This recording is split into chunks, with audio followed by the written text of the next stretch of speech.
buhay mo kay Kristo. There is that holy scent na sinasabi doon ni Pablo sa Galatia, chapter 2, verse 20, I think, na kapag ka pala ikaw ay nasa Panginoon, you're spreading the perfume ng ating Panginoon sa Kristo. Today, we're about to deal about God's goodness. Pwede bang harapin mo yung katabi mo, flash your sweetest smile, at sabihin mo sa kanya, amoy banal ka ngayong umaga. Amoy kanal. Make it serious. O, mayroong hindi sumunod.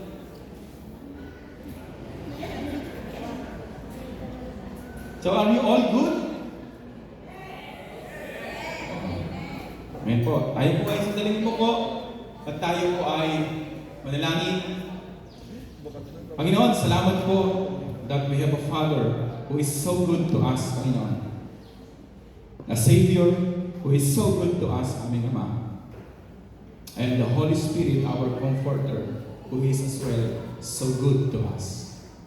Thank you, Father, for today, because you are so good. Nagawa namin, Panginoon, na makarating sa impanan ng umaga upang minsan pa, Lord, malaman namin, O Diyos, at matutunan ang mga kabutihan mo pa sa aming buhay. Dalangin namin, Ama, na patnubayan mo kaming patuloy ng iyong Banal Espiritu at mangusap ka, Panginoon, sa bawat isa sa amin. Huwag mong hayaan, O Diyos, sa pangalan ni Jesus, na matapos, Panginoon, ang pagsambang ito, na wala kaming iuwi na magagamit namin kabutihan sa aming sambahayan, sa aming kapwa, na makapagdudulot sa iyo ng iwalhati. Kay Kristo kami po ay nananalangin. Amen. Living by the Spirit. Ito po ang ating pag-uusapan ngayong umaga, and this is our, I think, the last journey of our Galatians teachings ngayong linggong ito. And kung nagbabasa po kayo ng aklat ng Galatia, ito na po kasi yung huling kabanata na sinulat ni Pablo sa mga taga-Galatia. So marami po tayong pwedeng mapulot dito po sa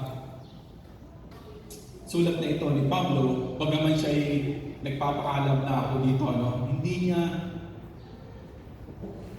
pinabayaan, hindi siya nagsayang ng panahon na ipaalala sa mga taga-Galatia na nananatiling mabuti ang Diyos sa kanila. So tignan po natin, may mga bagay dito na masarap na balik-balikan, at harinawa na magpaalala po sa atin ito na dahil ikaw ay bagong nilalang, dahil ikaw ay bago, kasama ito sa patuloy na ipinagkakaloob sa iyo ng ating Panginoon. Una po, sabi po sa verse 1 and 2, yan, binabanggit po doon about restoration and burden bearing. Sabi po doon ni Pablo na kung tayo ay makikipag-usap, kung malalaman natin ang ating kapatid ay mayroong dalahin, kailangan maging katuwang nila tayo sa pagbubuhat noon. At kung mayroon tayong nakikilala o mayroon tayong dating kasama na ngayon ay tila ba nawawala for some reasons, dapat daw po ang motibo ng ating puso is to restore them to where they are supposed to be. Ayan, Sabi po dito, if a believer sins o kung nagkasala, those who are spiritual should restore them gently. Yan, So dapat daw po ang pag-uusap, ang pag-reach out natin is to restore our brethren. To let them know that there is still good in them because God is good to them. Amen po ba? So dito natin titignan kung paano patuloy na hinikayat ni Pablo yung mga taga-Galatia dahil sila po ay nagkakabahabahagi, nagkakagulo-gulo. Iba-iba ang kanilang pananaw sa kanilang nasumpungang bagong buhay, bagong pananampalataya sa ating Panginoon. And what's worse about it, yung iba ay bumalik sa dati. Kaya nga sabi ng Panginoon doon, manatiling gumawa ng mabuti. Huwag mapagod. Para malaman nila na pumupunta tayo sa kanila, we try to call them, we try to send them messages because God still loves them. And there is hope in Jesus.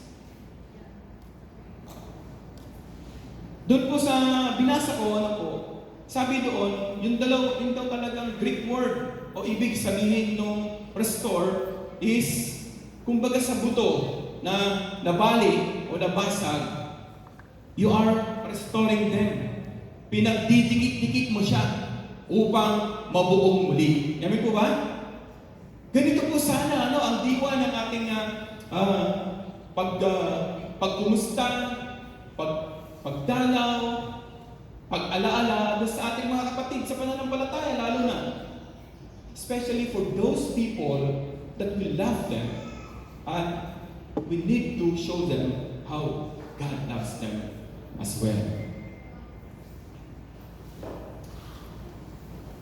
Yung burden daw po, sabi ni Pablo, at saka yung load, ay magkaiba. Sa isang mananampalataya, ang sinasabi nito ni Pablo, mga kapatid, ay yung burden ay yung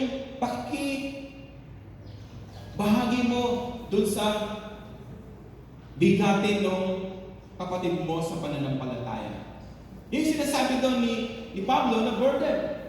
Because yung mga Galatians noon, yung mga magkakapatid doon, yung panahon na yon, napagkukumpara nila, o nalilito sila about kung ano yung burden, kung ano yung load.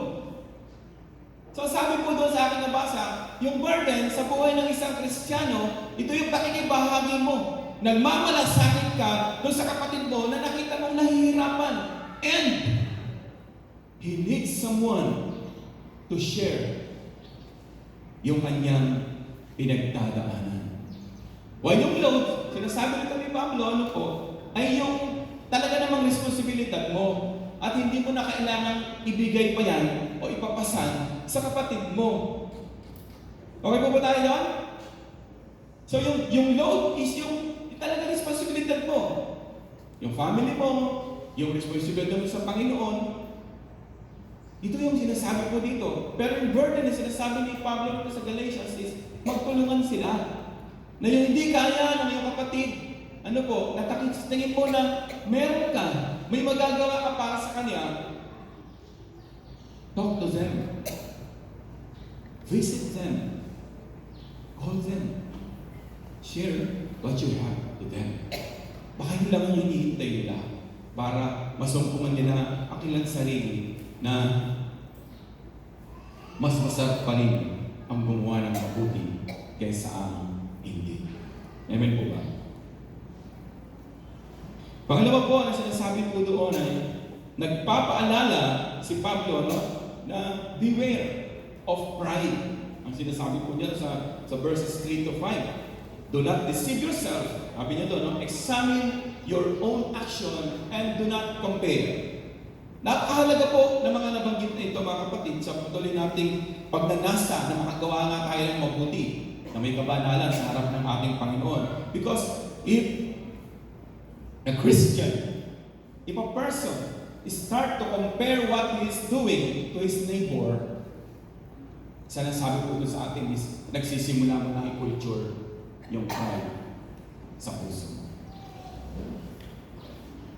So, huwag po tayong magpalinlang sa ginagawa ng kaaway. Baka akala natin ay nakakatulong tayo, pero maya-maya, bumabalik sa atin ang papuri.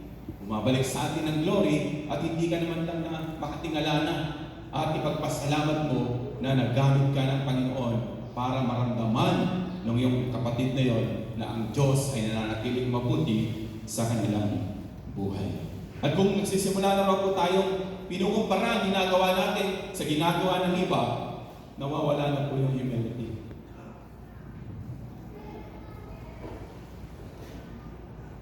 Sabi nila, ang pinakasaking daw na hayop ay palaka. Alam niyo po ba yun?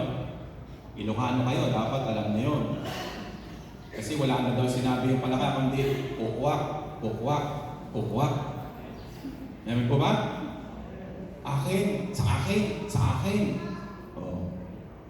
Buti na lang, Ilocano yung palaka, ano? So, ganito po yung sinasabi sa atin, ano po? Tignan natin, ano, na bago tayo tumulong, before we reach out our hand to someone or somebody in need, tignan natin, salisikin natin ang ating puso. Lord, nalaman ko na nangangailangan siya, na kailangan niya ng kausap, na kailangan siya mahihatid sa ganon, sa ganito. Are you going to send me to her, to him? Samahan muna natin ang panalangin. So that when we step out, alam natin na inutusan ka ng Panginoon para siya ay mapapurihan. Amen po ba?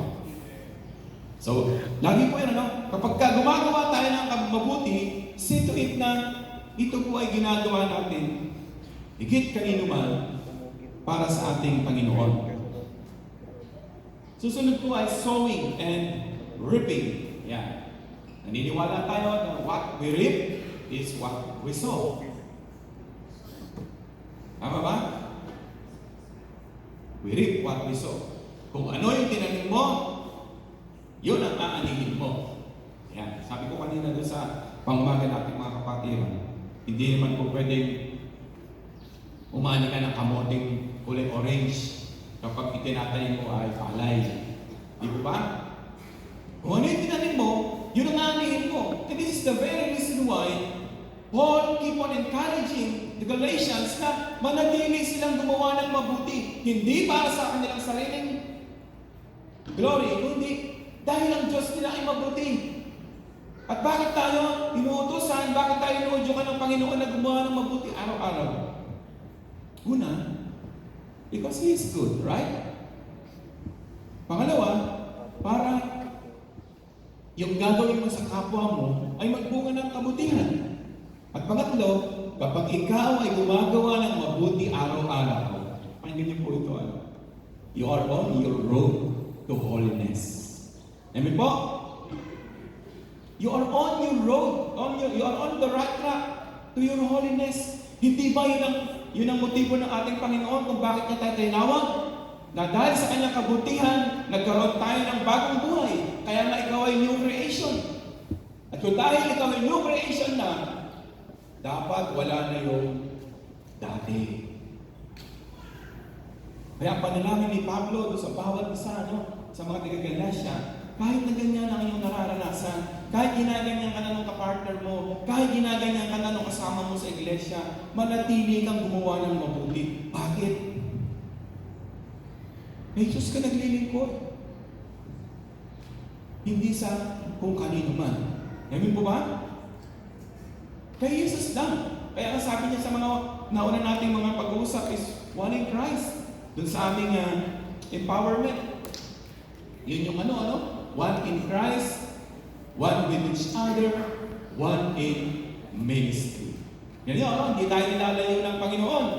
At napakabuti ng ating Diyos. Kaya niya tayo sinasabihan na magpatuloy gumawa ng mabuti para umani ka ng mabuti, para maraming mapagpala sa kabutihang ginagawa mo, para marami pang mga kaluluwa ang mapabuti ng kanilang kalagayan. There is no space. There is no place yung sin sa harapan ng ating Diyos. Amen po ba? Walang puwang. At dahil binago ka na niya at patuloy kanyang binabago, ang pakiusap ni Pablo sa mga taga-Galatia na natagpuan na nila ang bagong pananampalataya at ang pag-asa na sila ay makakaroon din ng buhay na walang hanggan, ay manatili sila gumawa ng mabuti. Kaya kung kanina, ngumiti kayo sa inyong kaharap at yung pagngiti nyo ay hindi nakitang mabuti, buti nga sa inyo. Hindi, joke lang po. Amen po ba? Every message, everything that we do, every care that we share to our loved ones, to our brethren, to our fellow believers, ang sabi dito, to the family of faith, dapat ginagawa natin yon dahil patuloy din tayo nakakaranas doon sa kapwa natin, lalo na sa mga mananampalataya, ng mabuti mula sa kanila. You can just imagine kung tayong lahat dito ay gumagawa ng mabuti araw-araw. Di ba wala nang buwang kasamaan sa Muñoz United Methodist Church? Amen po ba mga kapatid? Kaya tignan mo ulit magbuti ang kapatid mo. Tignigan mo at sabihin mo ngayon, gumawa na tayo ng mabuti araw-araw ha? Sige po, seryosohin natin.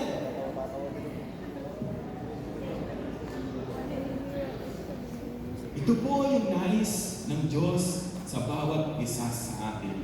At dahil mabuti ang Diyos mo, gusto niya ang inaani mo ay pawang kabutihan para ang lahat ng pangangailangan mo sa buhay mo ay ipagkaloob niya. Sino ba naman ang tatay o nanay o magulang na nakikita niyang gumagawa ng maayos sa kanyang anak na hindi niya pinagpapahala? Amen po ba? Sabi nga, di ba, sa Mateo, kung tayo nga na masama ay nakakagawa ng mabuti, ang ating mapakaya sa langit. And then sabi ko doon, we should not grow weary. Ang sarap po lang, no? We should not grow weary in doing good. Dahil merong pagpapalang nakakibat kung tayo ay hindi tumatamlay, kung tayo hindi napapagod sa paggawa ng mabuti. Ang sabi po doon ni Pablo, let us not grow weary in doing good, for ano karugtong po nun? You will harvest in due time. You see? Hindi lang basta iniutos ng Panginoon na maging mabuti ka. Una sa Kanya, sa iyong kapwa. Dahil nakalaan sa iyo ang mas maraming pagpapala kapag ikaw ay nananatiling gumagawa ng mabuti. Kaya huwag po tayong mapagod. Kung nabalitaan natin ng ating kapatid ay mayroong pinagdadaanan, burden, hindi po load, ano? Let's share the love of Christ to them.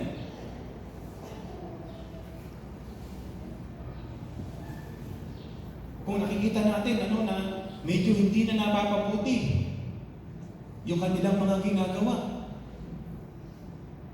let's approach them. Rebuke them if it is needed, but rebuke with love. Amen po.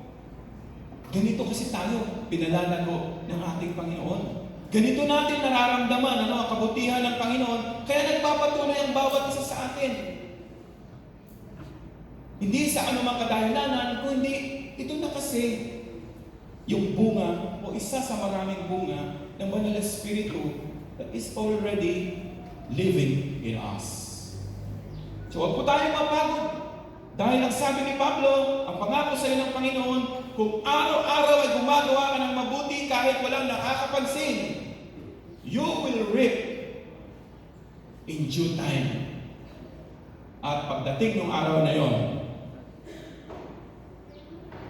napakasaya na inaani mo yung resulta ng iyong pagpapagawa sa ministeryo ng ating Panginoon. Next po. Very special yung bilin ni Pablo. Sabi niya doon, especially to those within the family of faith. Kung mararanasan ng bawat isa sa atin ang kabutihan ng bawat isa sa loob ng ating sambahayan, hindi makukulang ang ating church. Do you believe so? Kung ang bawat isa ay naiintindihan lamang yung power of being generous sa mga ministeryo ng ating iglesia, mas marami pa sana ang nababahaginan ng ministeryo ng ating church. Do good. First, to the family of faith. Huwag mo nang lumayo. Dito mo muna tignan, ano ba ang pangangailangan ng sambahayan mo? Ano ba ang pangangailangan ng mga kapatid mo? Baka meron kang magagawa, even in big or small things na magagawa mo, na marirelief. Kahit konti, yung pain, yung pangangailangan ng iyong kapatid. Napakalaking bagay nun sa harap ng Panginoon. Di ba sabi natin, sic parvis magna? Big things starts from small beginnings. Doon sa mga maliliit na naitutulong mo sa iba. Dahil nakikita ng Panginoon na patuloy mong ginagawa ang mabuti, dadagdagan niya ng dadagdagan ng Panginoon upang maging mas mabuti ka. Mas mapagpapala mo yung iba. Babalikan ko si Kuya Arnel. Nanapin niyo doon? Panuyas yata. Nung siya po ang aming pastor sa Tayabo, United Methodist Church, kumusta po kayo dyan? Merong isa doon na nasa pulpito siya at nagsasermon, and it's about giving. Sabi niya sa amin, lagi kong binabawasan yung laman ng aking pitaka sapagkat ako'y naniniwala na habang ito ay nawawalan ng laman, si Lord patuloy niya itong nilalagyan. Amen po? Naniniwala ba kayo sa prinsipyo na yun? So mamaya, uubusin natin ang laman ng ating mga pitaka at ibibigay natin sa Panginoon. Kaya mo ba? Wala nang kausap si pastor. So, ito po yung prinsipyo ng Panginoon about being generous. Dahil sa pagbibigay natin, napapatunayan natin sa Panginoon na innate. Kung natulad sa atin ang maging mabuti dahil ang Diyos mo ay mabuti. Kaya sa maliit at malalaking bagay na kaya mo namang tumulong. Una, sinasabi ni Pablo, sa mga kasambahayan mo sa pananampalataya. Tumulong po tayo. Let us continue to let them feel that God in you is good. And He will remain, He will be steadfast, being good, dahil nakikita niya na marunong ka na rin gumawa ng mabuti. Amen po? Taas po ang kamay ng masama. Nakita niyo, wala. Palakpakan po natin ang Panginoon. Ihanda natin yung malaking basket. Sigurado mapupuno ang ating siddan ngayong umagang ito. Any parting sabi po niya doon, kung ang Diyos mo ay mabuti, dapat you are now learning to extend grace by offering help, by forgiving, and by supporting each other. Tandaan niyo po, una, sa kapwa mo mananampalataya. Doon tayo ginagabayan ng Panginoon. Palakasin mo yung pananampalataya ng kapatid mo. Baka nanghihina. Kung may nasaktan ka, kung may nasabi ka, without you knowing it, hindi mo talagang talaga sinasadya, at nakita mo parang lumalayo siya, bakit hindi ikaw ang lumapit? Bakit hindi ikaw ang magpauna na magtanong? Picturahan mo. Joke lang po.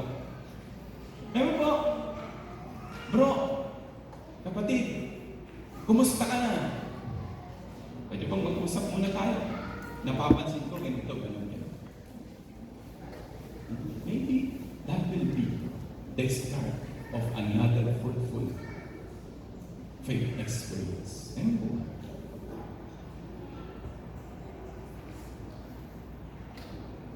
Sabi po doon sa 9 and 10 in Galatians, by doing good, we reflect God's love and character. Isa sa nagrema sa akin nung 2 days stay namin sa Baguio, ay yung sa Galatians 2:20, na kapag ikaw pala ay pinananahanan na ng Banal na Espiritu,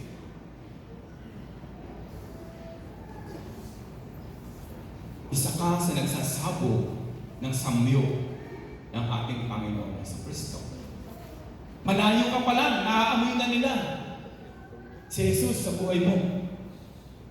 So ganoon katindi yung epekto nung merong Banal na Espiritu sa buhay. Na kahit na paparating ka pa lang, nararamdaman na nila yung daladala mong pag-asa, daladala mong kapayapaan, daladala mong pag-ibig. At ito yung pinapanalangin ni Pablo sa mga Galasya. na kahit hindi sila magsalita sa kanilang manners, sa kanilang presensya lamang, alam ng mga nasa paligid nila na dala-dala nila ang kalwalhatian ng ating Panginoon Jesus. Nawa, ito po yung patuloy na maranasan sa bawat isa sa atin. Sabi po ni John Wesley, do all the good you can, by all the means that you can, in all the ways you can, in all the places you can, to all the people you can, as long as ever you can. Alam kasi ni John Wesley na kapag nakaratay ka na sa baling ng karamdaman, kapag hindi ka na makalabas sa isang bayan, hindi mo na magagawa ang mga bagay nito. Kaya ngayon, kung ikaw ay malakas pa, kung may kakayanan ka pa na gumawa ng mabuti, gumawa ka ng mabuti araw-araw. Amen po? At panghuli po, sinasabi po, isa ito sa pinadala sa akin, minsan nagpapalit na kami ng mga encouragement ni kapatid na Bolet sa Placo. Way back nung ng mga panahon na pandemic, natanggap ko ito sa kanya. I was praising the Lord, dahil ang ganda ng mensahe. And I want to leave this to you this morning. Sabi po doon, be happy when God answers your prayer. Magalak ka dahil tinutugon ng Diyos ang mga panalangin mo. Balik, mas maganda yung dulo. Sabi po niya, but be more thankful when God makes you the answer to someone else's prayer. You know mga kapatid, doing good is you making the answer to someone else's prayer. Doing good ay nakikita nila na buhay nga ang Diyos, na mas masarap ang gumawa ng mabuti kaysa bumalik dun sa dati nating mga gawin. Kaya nga po, new creation, bago ka na. Ang ibinibihis mo sana sa mga panahon ito ay yung bihis o imahe ng ating Panginoong Jesucristo. At kasama po doon, mga kapatid, kung natin kakalimutan, ang pagiging mabuti. Una sa Diyos, pangalawa sa ating kapwa. Sa huli po, ang sinabi ko, as a new creation, as one in Christ, o sa isang tao na nakipag-isa na sa ating Panginoong Jesucristo, we need to live by the Spirit. Dahil lang siya po ay umalik sa kanyang Ama sa langit, wala po siyang pinagbibilinan ng iyong buhay kung hindi ang Espiritu naman. Because living in the Spirit reflects God's character in our communication, sa pag-interact natin sa ating kapwa, sa mananampalataya at sa hindi mananampalataya. Sa Jews and sa Gentiles, sabi ko ni Pablo. Because Paul during that time wants everybody to hear and understand that yung Diyos na kanyang pinaglilingkuran ay kayang mahalin ang Hudyo at ang hindi. Sa panahon natin ngayon, hindi lamang yung mga mananampalataya, hindi lamang yung mga may relasyon na sa Panginoon ang nire-reach out ng ating Diyos. Kaya nagpapatuloy siyang maging mabuti ka, kaya nagpapatuloy na sinasabi niya tayo na manatiling mabuti because gusto niyang maranasan din outside the church na yung Diyos sa Muñoz United Methodist Church ay Diyos ng kabutihan at pagpapala. When we go out today,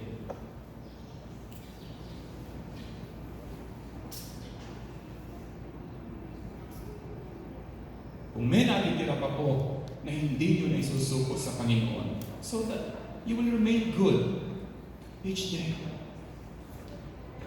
ilapit niyo po sa Panginoon sa pananalangin.